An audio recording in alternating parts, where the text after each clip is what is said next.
और आज से 2 दिन पहले 23 जनवरी को सुभाष बाबू के जन्मदिन पर प्रधानमंत्री खुद गए और उसका इनॉग्रेशन किया। तय कर लीजिए कि करना क्या है आपको, कोई लक्ष्य तय कर लीजिए जो आपको लक्ष्य तय करना है और उस लक्ष्य के प्रति आप 100% उसमें डिवोट करिए, लक्ष्य आपके कदम चूमेगा। हमने आज से मात्र 2 साल पहले एक मुहिम चलाई। आप सब जानते हैं प्रोफेशन से मैं जर्नलिस्ट हूं, इस्तीफा दिया मैंने इसलिए कि ताकि जर्नलिज्म के साथ जो मेरी ईमानदारी थी वो बरकरार रहे, क्योंकि मैं अब जर्नलिज्म नहीं कर रहा और दूसरी बातें कह रहा हूं जिसका जर्नलिज्म से कोई संबंध नहीं है। 2 साल पहले मेजर जनरल जी.डी. बख्शी और आर.एस. सिंह साहब के कहने से हम लोगों ने सुभाष चंद्र बोस के बारे में बहुत सारी चीजें निकाली और भारत के प्रधानमंत्री को जाकर के ये कहा गया कि साहब सुभाष चंद्र बोस के बारे में इतिहास में जो पढ़ाया जा रहा है, स्कूलों में जो पढ़ाया जा रहा है, जो कॉलेज में बताया जा रहा है और राजनीतिक लोग अपनी सुविधा के हिसाब से उसको नहीं बताना चाहते। हम चाहते हैं कि कुछ फैक्ट हैं, आप अपने एक्सपर्ट से इनकी जानकारी करा लें। क्या सुभाष चंद्र बोस के बारे में जो कहा गया है, जो भारत के इतिहास में यानी जो अभी 6 महीने पहले तक सुभाष चंद्र बोस के बारे में लिखा गया कि वो वॉर क्रिमिनल है।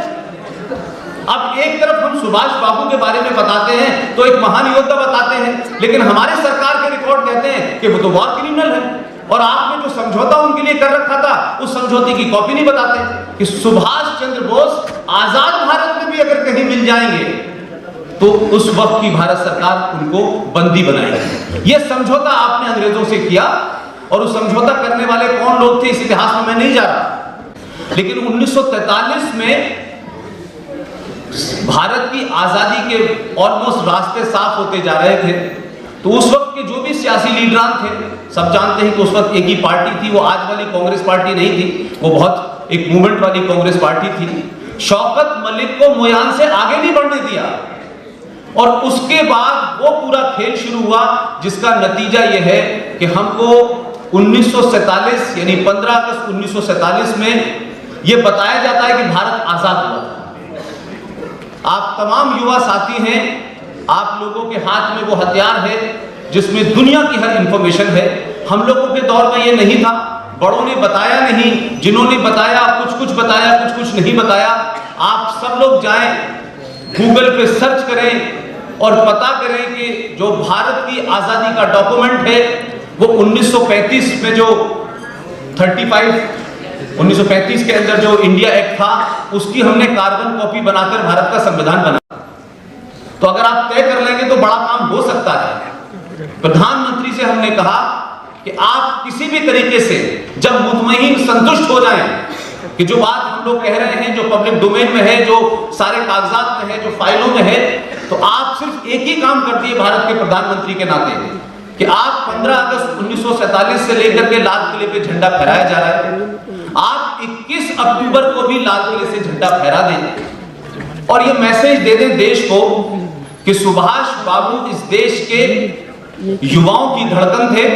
उन्होंने जो काम बाहर जाकर के किया वो काम कोई और कर नहीं सकता था और 1943 में जो उन्होंने आजादी की घोषणा की थी तो असल मानों में यूनाइटेड भारत में पहला प्रधानमंत्री अगर कोई बना तो वो सुभाष चंद्र बोस थे।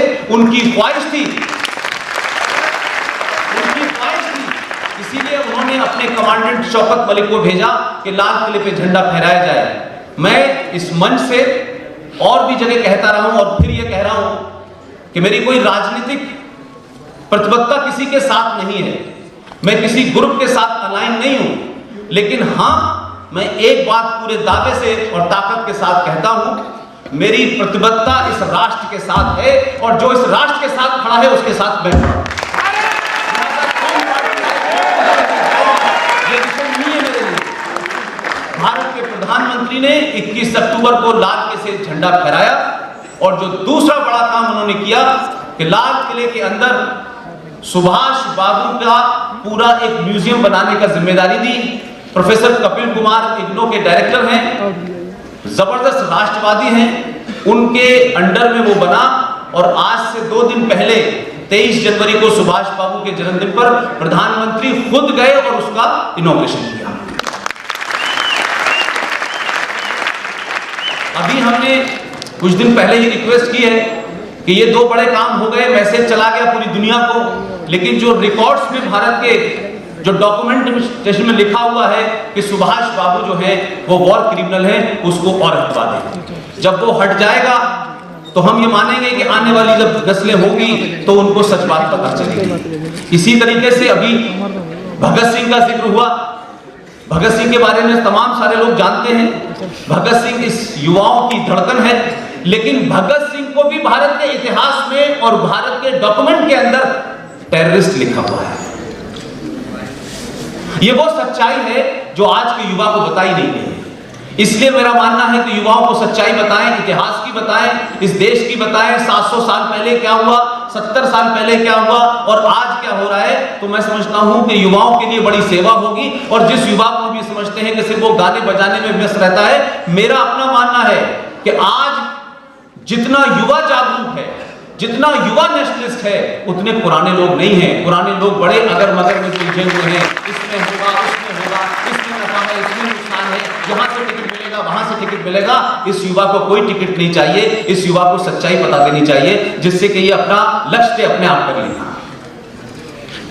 हमारे यहाँ देश में बहुत सारे संकटों की बात होती है कि हमारे देश को इससे संकट है, उससे संकट है। हमारे यहाँ पॉलिटिकली करेक्ट होने का बड़ा शौक है लोगों को। सियासी लोग हैं, उनकी मजबूरियां हो सकती हैं, क्योंकि हर सियासी आदमी को चुनाव जीतना है, चुनाव हारना है, उसकी एक मजबूरी होती है। लिहाजा मैं फिर कह रहा हूं कि भारत की राजनीति बदलनी चाहिए। यह नहीं हो सकता कि आप चुनाव जीतने के लिए आतंकवादियों से भी वोट लेंगे, चुनाव जीतने के लिए आप दंगाइयों से भी वोट लेंगे और फिर चुनाव जीतने के बाद आप कहेंगे कि देखिए साहब, ये दंगाई जो है ये स्वतंत्रता सेनानी है, ये जो बक्सर में लड़ रहे हैं ये तमाम सारे क्रांतिकारी हैं। तो मुझे लगता है कि फिर आप इस देश के युवाओं को भटका रहे हैं। आप चुनाव जीते हारे ये अलग मसला है, लेकिन इस देश के युवाओं को भटकाए ना। लिहाजा मेरी अपनी स्टडी, मेरी अपनी बैकग्राउंड, मैं इस नतीजे पे पहुंचा हूं कि भारत में इस्लामिक आतंकवाद जिस तेजी से बढ़ रहा है उसके बारे में कोई बोलना नहीं चाहता। और इस आतंकवाद को कैसे रोका जाए इसके बारे में कोई योजना नहीं है हमारे पास। हम जैसे कपड़ा फट जाता है तो तहमत लगा देते हैं, उसमें हम तहमत लगा देते हैं, क्योंकि जब किसी बीमारी को आप एड्रेस नहीं करेंगे, उस बीमारी को, कैंसर को आप अगर सर का दर्द बताएंगे तो वो बीमारी ठीक नहीं हो सकती है। पूरी दुनिया में लोगों ने आइडेंटिफाई कर लिया, पूरी दुनिया में, अमेरिका हो, जर्मन हो, फ्रांस हो, ऑस्ट्रेलिया हो, लेकिन भारत में नहीं आइडेंटिफाई हो रहा है, क्योंकि हम इसको कहना नहीं चाहते। और अगर है तो उसको बताया क्यों नहीं जा रहा। अगर पंजाब में कुछ लोगों ने खालिस्तान मूवमेंट चलाया और उस मूवमेंट में बहुत सारे लोग मारे गए, तो हमारे देश के अखबारों ने, मीडिया ने, सबने कहा साहब ये सिख आतंकवाद है, मान लिया। लेकिन वही आतंकवाद जब कश्मीर में ट्रांसफर हो जाता है तो उस आतंकवाद का कोई धर्म नहीं होता, ये क्यों कहा जाता है। कश्मीर में जो आतंकवाद हो रहा है वो किस आइडियोलॉजी के तहत हो रहा है, उसके करने वाले लोग कौन हैं, कराने वाले लोग कौन हैं, उसके इंप्लीमेंटर कौन हैं, सत्ता में कौन लोग बैठे हैं, व्यवस्था में कौन लोग बैठे हैं। क्यों इनको कहने में क्यों डर लगता है भाई, क्यों शर्म आती है हमें कहने में।